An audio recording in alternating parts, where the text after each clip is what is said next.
Good morning. Happy Tuesday, everyone. Welcome. Since it's a lovely group this morning, I feel like we should just turn off the lights and put down the microphones and have like an awesome dialogue. So with that, we'll take the spirit of that today. In all seriousness, raise your hand if you have a question. Let's just keep this interactive. We are here to talk about internal change management and supply chain. Our panel today is going to share some real life stories around driving projects that have driven real impact within their corporations. And they're going to share the successes and the quote unquote failures or learnings behind them. I thought I'd kick off this morning. It's 10:20 on day 2. For many of us, we started Sunday, so it might feel like, Thursday next week.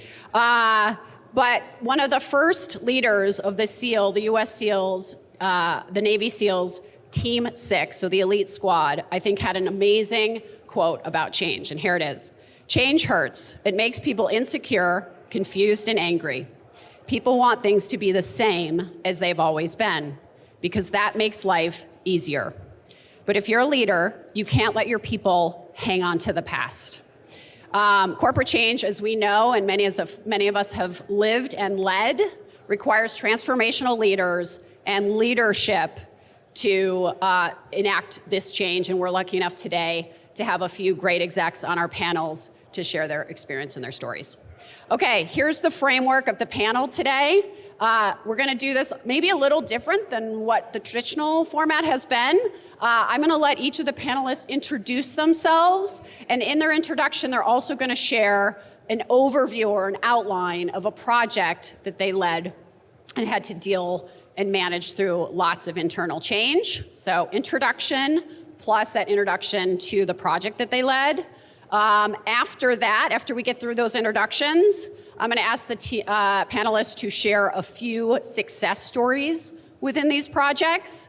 After that, we'll probably spend a little bit more time, hopefully where you guys wanna spend, which is on the learnings or the challenges or what didn't work. And lastly, it's Tuesday. Many of us have been really impacted by the Made in China 10% tariffs that were enacted last Tuesday at midnight. Raise your hand if that has affected your business. Yeah, okay. Well, you're not alone. Many of our panelists are in the same boat, and so we'll spend probably the last 5 or 6 minutes hearing their stories of what's happening real time.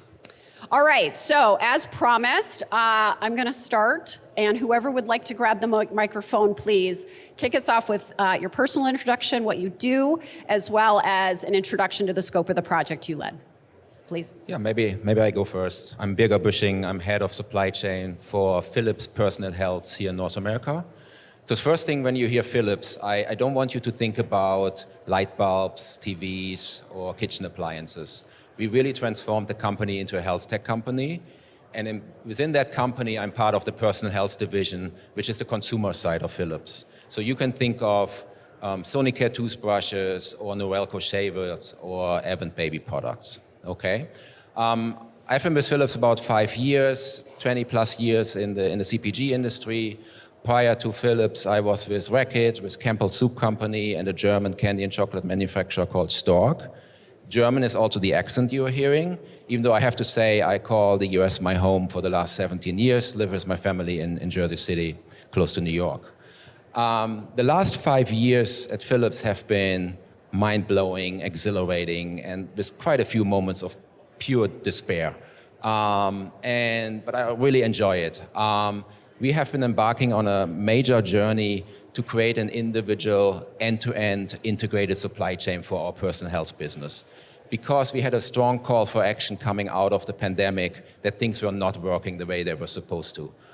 We were not able to enable the business that we are ultimately servicing and supporting. So I will draw from this experience being part of this global leadership team where I have the privilege of charting the path and the vision for a new global integrated supply chain for a $4 billion business like our personal health business at Philips. Thank you, Bert. Dave? Yes, good morning, everyone. David Colliot, better referred to as Dave or DC is fine. If we're in the hallways, it's a much better informal way of talking to each other. My end-to-end experiences started out at the Home Depot, actually. back in the day, but since then, all of my experiences have been with the CPG industry. So the dry segment of Conagra Brands, the dry side, the Nestle Water division, the Mars Pet Care division, and then most recently a smaller ingredients and distilling and bottling branded spirits business with MGP.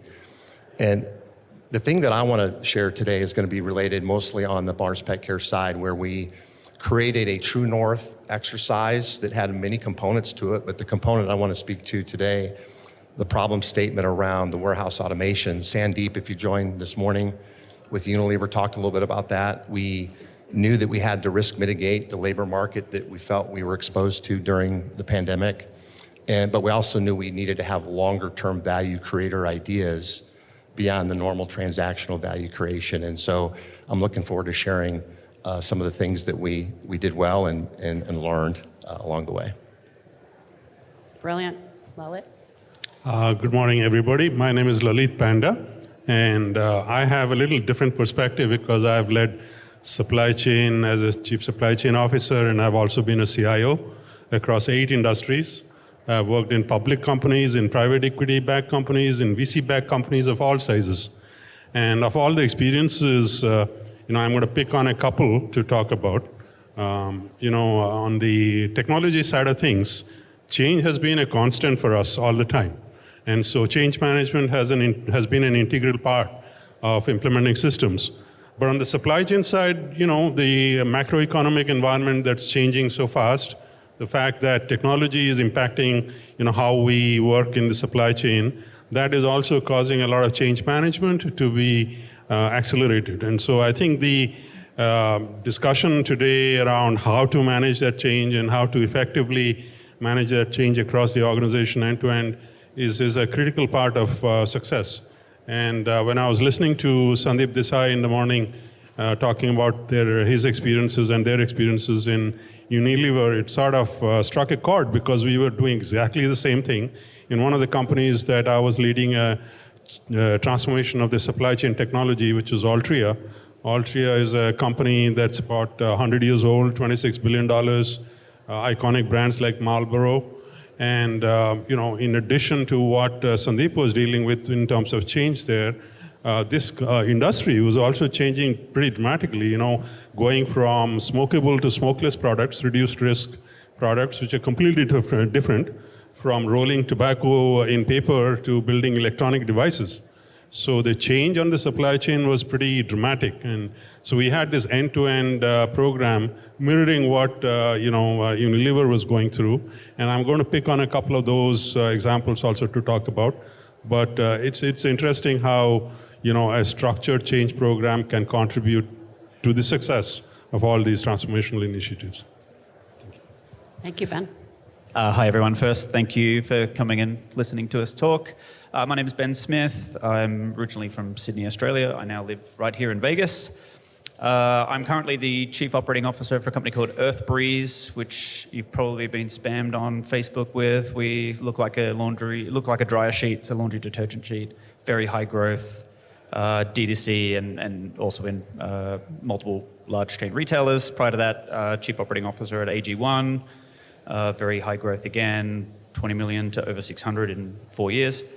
And then kind of prior to that, other high growth, multi-channel e-commerce businesses and multi-channel retailers. The change and transformation that I'm going to call on today and talk about is completely implementing AI for our CX channel, but not just in terms of the chat bots that you might think of. It's, hey, I want to update my subscription, I want to cancel my subscription, not only talking the customer through that, but actually doing the transaction. So completely automate the entire process of that. There were a lot of successes, and as you can imagine, some pretty epic failures in that as well. So yeah, that's what I'm going to talk about. Thank you. We have some really meaty projects to dive into. Everyone's job on this panel is to and has successfully delivered impact. So let's talk about a few success stories, but leave a lot of the time for the audience to really understand the challenges, the failures, what we would do better next time. So Birger, let's kick off. What really worked in the Mars transformation? So for us at Philips, it's really no, we had to come out strong out of the gates. We had a restructuring within Philips into distinct business units, and we had to come out strong, kickstarting the development of our integrated supply chain strategy. We quickly rallied around 5 strategic pillars that we identified. And I think the most important piece was, from a change management perspective, is that you're very intentional and deliberate around how you're going to roll out the change and how you mobilize the team of up to 6,000 people that need to get behind that change. So I think we did a pretty good job in really paying attention to the change management aspect with professionals on the team that help us with us. We paid a lot of attention to how we communicate and the consistency of messages. And then ultimately, as you go deeper down, you have, I think the entire 5 pillars are about 21 change management initiatives. So each of them needs an individual approach. But as you go deeper, it's also important how you connect with the people that are at the heart of the change. So, for instance, the second pillar of our strategy is the next generation integrated planning, where we completely transform our system landscape to one platform. And at the heart of this are the demand planners, the supply planners that are actually making it or living it. And the core insight there is that demand planning, supply planning is a really tough job these days. And we made it even more difficult for them by how painful it was to work in the systems we did. And that is really the important piece, how we rallied them, really in order to make their life easier. And that making that connection and making them part of that journey, I think, was very, very important to roll this out successfully. It had still some glimpses. I will talk about those in a moment. Like the Navy SEAL said, people just want to not change and stay where things are easy. So I love that you listened and understood their jobs, so you could say, hey, we're actually going to continue to make your life even easier. Lovely. Dave? Trying to, yeah. Yes, the thing I think about is the framework that we have to be intentional about when doing change management. So I think especially things that are this big, where you have these really daunting projects that seem impossible or hard to do, having a framework that works for your organization, your team. We technically use the Cotter method, but I don't think anybody in the team would know that. But we use that as kind of our core guiding principle to do a compelling business need, vision, and purpose change with the executive teams, because we ultimately had to get the projects funded. And so going through that, it really created a discipline and rigor for us to really understand what the value proposition of the project was, going from zero base to, okay, what's really going to happen here? And I think from there, the other thing that worked well is we had probably no more than 4 or 5 solution providers that were part of this process, the physical, the system IoT side. And I think what worked really well is that we had a super strong collaborative effort across those different teams. So I think when you can come up with a strong, compelling business need, use a framework that's going to help you do all the change management internally, but fixing or finding the possible solution providers where you can work collaboratively, where you're not leaning on just one silo more than the other, I think is an important process of what worked well for us. And ultimately, it's delivering value. And we'll talk about the opportunities in a moment. Lalit? Yeah, interesting you mentioned Cotter, because I was reminded of an article he wrote in 1984 in the Harvard Business Review, and that was about pace of change. You don't want to move too fast because it'll break things. You don't want to move too slow because it reduces credibility. So finding that right balance in terms of how fast you move, I think that is a critical element of assessing the environment for change. If you look at the process of change, we used another method called ADKAR, which is awareness, desire, knowledge, ability, and reinforcement. And you go through the entire cycle with everybody that's impacted. But when you look at, let's say, executive teams, there the case for change is easier in my opinion because it's more rational. But when you're talking about people impacted on the shop floor, it's more emotional.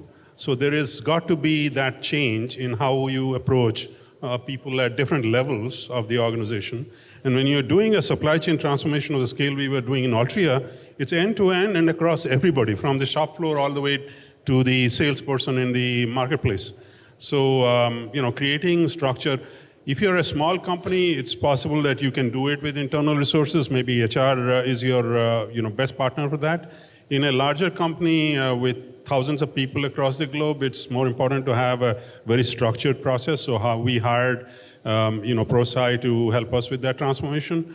And going through that communication exercise, assessing the organizational climate for change, the receptivity and openness to change, and how they are reacting to the change. I think those are key elements of making sure that you're doing the course corrections to make sure that change is going to stick. Because ultimately, the purpose of that change is adoption, right? I mean, whether it's technology or whether it's a new process, if you're not approaching in a very consistent manner, you can implement the change, but you won't get the business value out of it because there's no adoption. So I think that particular process of going through the cycle, there's different stages, and Gartner has a good framework about change. They have these. You assess the people in terms of who are the runners, who are the joggers, who are the walkers, and those who don't want to move. And you approach each segment differently in the way you communicate. One of the things we did was we made sure that we had the right buy-in from everybody. So we created a governance structure where you had people, executives from different functions participating in the decision making, because I think it's ultimately very important for change to be participative. It's not something being done to people, but with people, right? So getting them to participate, getting them to feel that they own some part of it, and giving credit to people who are participating in the change. I think these are important elements of making that change stick. Yeah, look, I think lots of great things here, and I think just to build on some of those, the framework for designing what the change looks like, super important. We've also found that the framework for managing that going forward was super important as well. So there's a million different ones. We use the Darcy framework to make it very, very clear who was the decision maker and accountable and responsible and yada, yada, yada.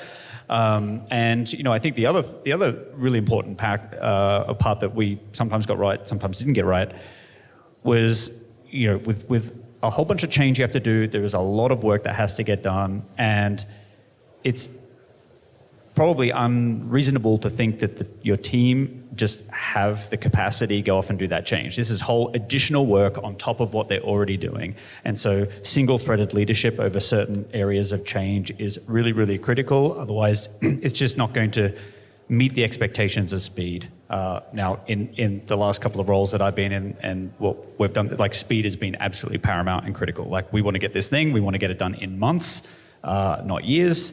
And so that means we have to have dedicated people who are doing nothing but driving this change under a really, really strict framework. So we have very clear lines of accountability and decision making, and that's helped us, for the most part, get this right. And one of the other quotes that I really love is the most expensive change that you'll do is when you have to do it twice. And I've been guilty of that more than once. But I think that's also an important point, this mental framework. And we also often have a conversation, especially when change needs to come from within. How do we do this? How do we do this on top of our day-to-day, or already very demanding day-to-day? And I think, David, you mentioned when we prepared a little bit for this panel, I think change is what we actually do as supply chain leaders. So you almost cannot differentiate anymore. And I think this mental framework actually helped me and resonated quite a bit with. As much as you've clearly outlined the top-down perspective, I think embedded in your answers that I find awesome is a deep empathy for everyone's job and understanding in their language what change is going to mean. So I think that's really a critical point as well. Okay, let's switch to what didn't work, what we would never do again. What are these learnings? Birger, kick us off. You definitely need a framework how to learn and adapt. There are really tactical things like certain milestones not being completed. And we sometimes have the tendency to contingently approve milestones and roll things over and not really close a phase. But if you run a transformation program with 21 initiatives, there are interdependencies, and often the same people need to be involved. So it only starts piling up. So that's one thing we had to acknowledge as a leadership team and course correct.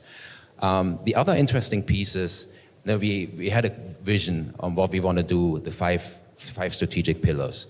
But when you then go really deep, what does it really mean? And there's, for instance, one pillar we call creating a more customer-centered supply chain design. Sounds awesome. We were all behind it. We have to get to that in order to be more competitive. But as we're working through our options, you're talking about network analysis, global manufacturing footprints, all these kind of things, we really had to understand how we actually make these trade-off decisions between quality, speed, and costs. And that's actually when the real conversation needs to happen with our leadership, but also the commercial leadership, to really understand and go deep in understanding how we compete, who we are as a company.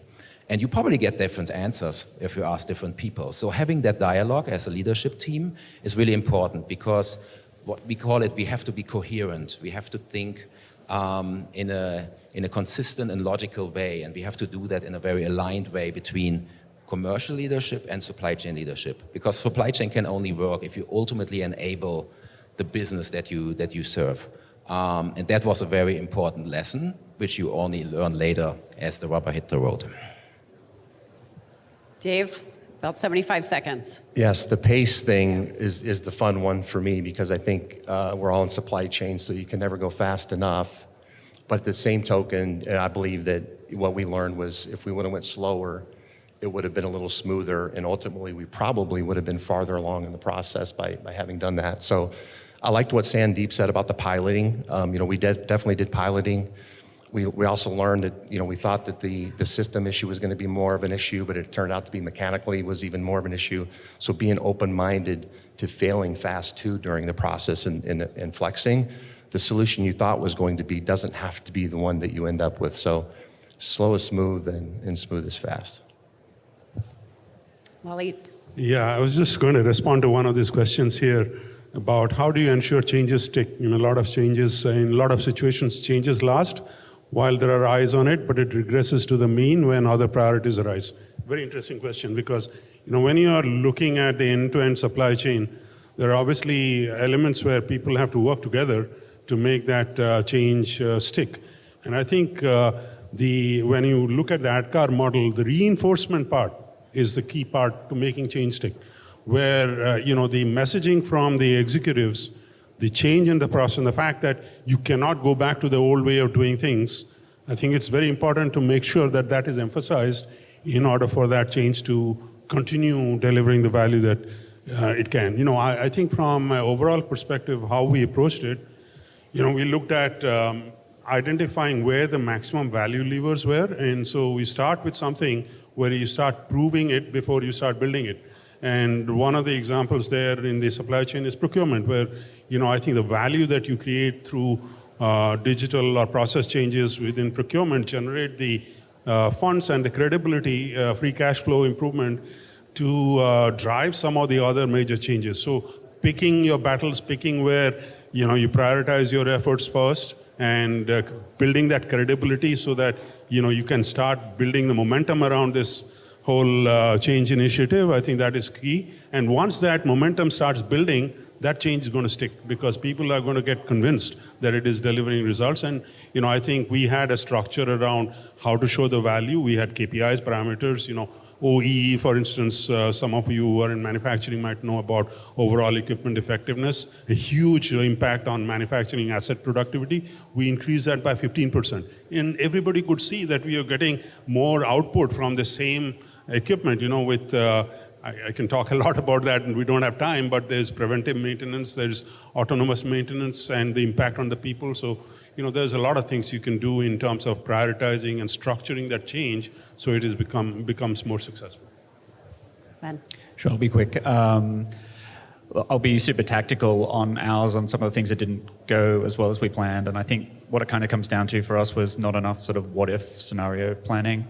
And so we had a plethora of data, millions of conversations with our customers about historical things, historical questions about product, delivery, subscription terms, all of those sorts of things. So all our AI models could learn that very, very, very quickly and respond significantly better than a human, with better CSATs and faster, just unequivocal. What we failed to do was really integrate the other internal areas of the business. So talking about marketing and product development, when we are going to develop a new bundle or a new product, how are we going to then create the information that trains the model. We kind of failed to do that. And so, you launch a new bundle and then, an inquiry comes in and the escalations to a human start to increase because, the models don't know how to answer that question.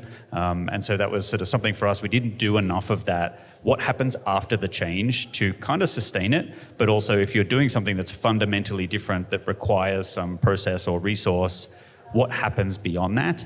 And how do you make sure that you've got, the right people and the process to enact that change and keep it there? Ben, I'm sure a lot of folks in the audience are also kind of training some LLMs to solve various problems within their organizations. I thought you had another good point around, can you share your learnings about what it's been like to train the model for your purposes? I mean, for us, we're working with a third party on this, but we just collected a hell of a lot of information that we've had historically, all of our chats and emails and product information. One of the other failures and learnings that I'll share really, really quickly was we had, I wouldn't say it's rogue, right? But there was some information that the AI tool could find and was answering a question that wasn't right anymore, and we couldn't find where it was getting the information from. And it was buried deep in a page and a page and a page, and we ended up finding it, but it was quite interesting in that but anyway, it was as much information as you have, but the other important element and another failure here was we had hundreds of customer service agents who don't all answer the question in the same way. And some of them you really, really like the way they answered it, and some of them you didn't. So you have to do a lot of cleaning of the data before it goes to any sort of learning model to make sure that it's going to answer the question in the right way, because it's using this historical information that you provided, and if you're including responses from an agent that you would not want the model to respond in that way, you have to make sure you're scrubbing that and cleaning it. So there is a lot of heavy lifting work to clean that information before you start trying to train. Great point. I'm chuckling. I haven't heard yet that Gen AI is producing its own free synthetic data. It sounds like that happened to you. Brilliant, gentlemen. Thank you so much for sharing these stories. Given how many hands went up when we asked who in the past 10 days has been directly impacted by the made in China, imported from anywhere tariffs, Ben, I'll kick it back to you. What's your life been like in the past 7-10 days? I mean, it's pretty chaotic, but I think we all thrive in that, don't we? Look, the one thing that I will say is that anyone who tells you in absolutes what's happening with tariffs is full of it, because no one really knows. It's so dynamic right now, it is changing.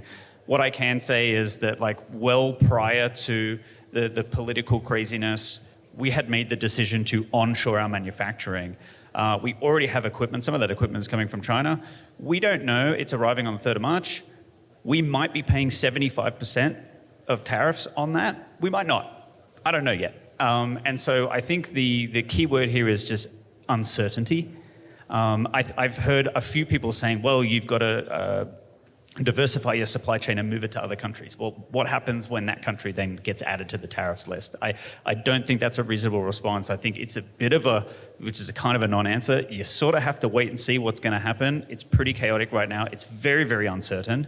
And so yes, diversity in supply chain is likely going to come, but the thing with China is that China is the best at a lot of things. And even with tariffs, it may still be your best option from a cost perspective versus onshoring or doing something else. So it's a wait and see. There's a lot of unknowns right now, but very impacted on our side of the business with unknown amount of tariffs. Could be 75% on a lot of money of equipment to onshore. So there you go. Lali? Can I just add something onto that? So I think, it may be easier in some industries to make drastic changes to supply chain, but in some other industries, it's going to be really tough. Like consumer electronics, for instance, where I spent some time. China has got an ecosystem that's very difficult to replicate. And it takes time. It takes a lot of energy to do that. So my anticipation would be there'll be a short-term impact on demand because of high prices, because of the tariffs. But in the longer term, if it continues to stay the way it is right now, and I think there is some uncertainty around how long this tariff regime will remain. There was a pullback right at the beginning itself. So I think taking short-term decisions on long-term changes might be not wise. So I think it's wait and watch and see how things evolve before major changes are made to the supply chain. Audience, thanks for joining us at 10:20 for the first session. Panel, thank you so much for the authentic story sharing, and folks will be free after the panel for any further questions. Thanks, Cheers, guys. everyone. Thank you. Thank you. Thank you.